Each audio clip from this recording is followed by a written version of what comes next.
và cùng một căn ca ở đồng rối chնոតខ្មែរលេខល្អច្បាស់របស់ Channel Admin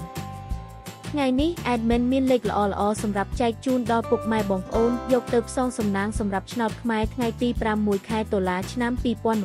2025 មុននឹងឈានដល់ការឲ្យតម្រុយឆ្នោតនាងខ្ញុំសូមចិត្តពុកម៉ែបងប្អូនមេត្តាជួយ Like Subscribe Comment និងដាក់សញ្ញាកណ្ដឹងឲ្យ Admin ម្នាក់មួយផងដើម្បីជាការលើកទឹកចិត្តក៏ដូចជាដើម្បីតាមដានវីដេអូតម្រុយឆ្នោតថ្មីៗផងដែរឥឡូវកុំឲ្យខាតពេលយូរតោះយើងទៅតាមដានតម្រុយឆ្នោតខ្មែរទាំងអស់គ្នាចំពោះឆ្នោតពីរលេខគឺមានលេខ43 91និង59សម្រាប់ ABCD ចំពោះឆ្នោត3លេខគឺមានលេខ430គុណ091គុណនិង753គុណសម្រាប់លេខអូខ្ទងគឺមាន40និង90សម្រាប់លេខអូចាសឥឡូវនេះវីដេអូតម្រុយឆ្នោតរបស់ Admin គឺបានដល់ទីបញ្ចប់ហើយនាងខ្ញុំសូមជូនពរពុកម៉ែបងប្អូនដែលបានយកតម្រុយឆ្នោត Admin យកទៅផ្សងសំណាងជូនពរឲ្យហេងៗគ្រប់គ្នាចាក់ត្រូវគ្រប់គ្នាជម្រាបលាជួបគ្នាថ្ងៃស្អែកបន្តទៀត